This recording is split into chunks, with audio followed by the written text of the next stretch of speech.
Sopir dan kernet truk yang sempat melarikan diri usai kecelakaan di perlintasan kereta Madukoro Semarang telah menyerahkan diri. Keduanya kini diperiksa di pos terpadu penanganan laka lantas Polrestabes Semarang.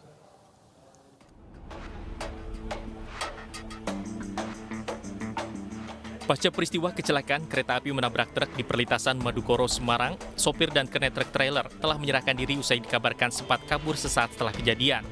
Keduanya kabur dan bersembunyi karena ketakutan menjadi penyebab kecelakaan. Kini sopir truk bernama Heru Susanto warga Kendal bersama dengan kernet truk warga Temanggung berinisial S masih diperiksa di pos terpadu penanganan laka lantas Polrestabes Semarang. Sopir truk mengaku lewat perlintasan itu karena akan mengambil alat berat di kawasan Kota Lama Semarang. Keterangan sementara seperti apa Pak dari situ? Iya, dia katanya dari situ jalan Madukoro dia lewat, tujuannya mengangkut barang di kawasan Kota Lama.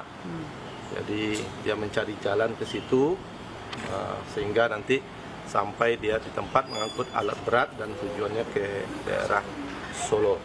Ada temuan pelanggaran Pak yang dilakukan sopirnya Pak? Nah ini yang kita dalamin ya, ya kita duga ya mereka kelas kita akan minta keterangan itu kelas jalannya boleh nggak untuk tronton besar itu. Pihak kepolisian masih menunggu hasil pemeriksaan gabungan antara lapor, Dirjen Perkeretaapian dan saksi untuk menentukan kasus ini. Untuk sementara, sopir truk masih berstatus sebagai saksi. Dari Semarang, Jawa Tengah, Wisnu Wardana, Yuda Irianto, iNews melaporkan. Dan pemirsa, untuk mengetahui informasi selengkapnya kami telah terhubung dengan Kasat Lantas Polrestabes Semarang AKBP Yunaldi. Selamat sore Pak Yunaldi. Selamat sore. Pak Yunaldi, informasi yang kami dapatkan sopir dan kernet truk sudah menyerahkan diri. Saat ini sudah ada fakta-fakta apa saja Pak yang berhasil didapatkan dari mereka? Ya, dari kejadian tadi malam, dari olah TKP yang kita lakukan, terus malam kita lakukan pemeriksaan terhadap supir maupun berlanjut tadi kepada kernet. Ya, kita masih intensif melakukan pemeriksaan terhadap pengemudi maupun kernet ini. Jadi ini masih intensif kita laksanakan terkait kendaraannya maupun rute yang dia lewati dan apa yang terjadi di saat kejadian itu. Jadi lebih kurang itu kita dalamin, baik terhadap pengemudi juga termasuk dia lewat situ dan apa yang terjadi saat itu. Jadi kita dalamin intensif, Pak Dapi, masih berlangsung. Pak, kalau dari hasil olah TKP, Pak, sementara apa yang membuat truk kemudian bisa berhenti di tengah-tengah, Pak? Iya, jadi memang dari video yang beredar, kita lihat memang kendaraan itu berhenti, terus setelah itu palang kereta api ditutup, jadi posisi kendaraannya masih di tengah. Ini yang masih kita dalamin dari fakta-fakta di lapangan, termasuk kita mengolah TKP, termasuk CCTV yang ada di situ, keterangan saksi yang ada di sekitar lokasi, ya itu kita dalamin, dan termasuk juga bukti-bukti kendaraan itu sendiri. Jadi ini masih dalam proses, Pak Davi. Baik Pak, berapa orang saksi yang sudah dimintai keterangan Pak?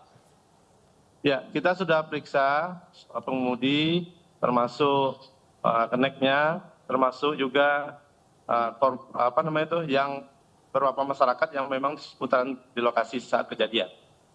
Oke, sebenarnya kalau dari CCTV yang beredar ini kan masyarakat mungkin bertanya Pak, sebenarnya apakah memang perlintasan tersebut memiliki palang pintu dan setiap hari bagaimana aktivitas lalu lintas di palang pintu tersebut Pak? Apakah memang menjadi salah satu titik yang rawan atau seperti apa?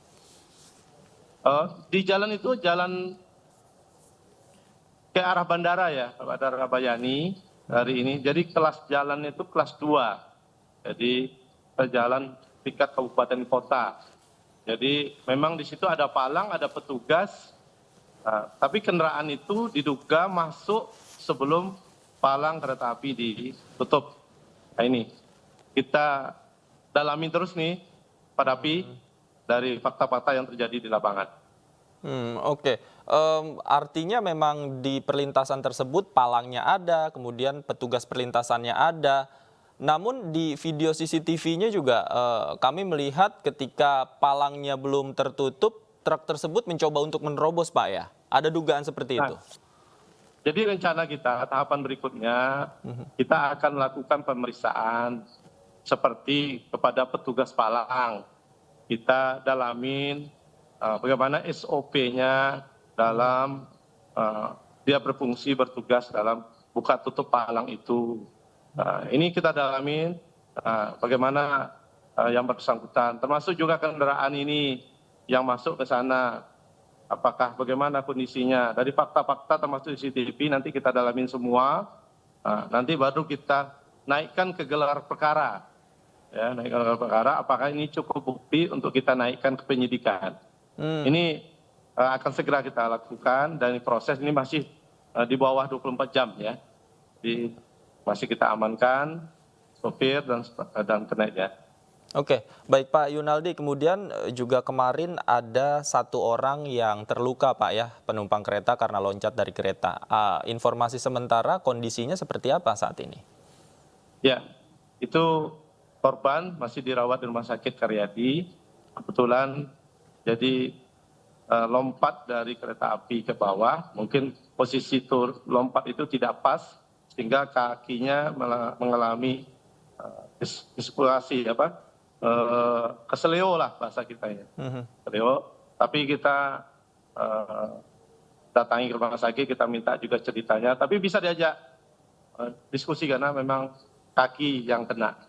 Saya kemarin juga pas kejadian kan kita juga membantu untuk evakuasi, kita bawa ke rumah sakit. Oke. Pak, terakhir Pak, mungkin ini kan melibatkan banyak instansi Pak. Kemudian koordinasi yang dilakukan oleh Satlantas Polrestabes Semarang seperti apa Pak dengan pihak-pihak terkait? Ya, kita bekerjasama dengan tentu stakeholder yang ada, terutama kepada pihak perhubungan terkait bagaimana kelas jalannya di sana, rambu-rambu yang ada, termasuk juga petugas yang mengatur buka tutup rel kereta api, termasuk juga tentu yang memiliki jalan di situ, termasuk juga tentu kereta api sendiri, pihak kereta api. Jadi kita bekerja sama supaya peristiwa ini jadi terang, benerang, sehingga bisa ini untuk kedepannya untuk tidak terjadi lagi di kemudian hari di lokasi tersebut maupun di lokasi lain di Kota Semarang. Oke, baik. Kita pantau terus nanti proses penyelidikannya akan seperti apa. Terima kasih AKBP Yunaldi sudah bergabung bersama kami di iNews Sore. Selamat sore.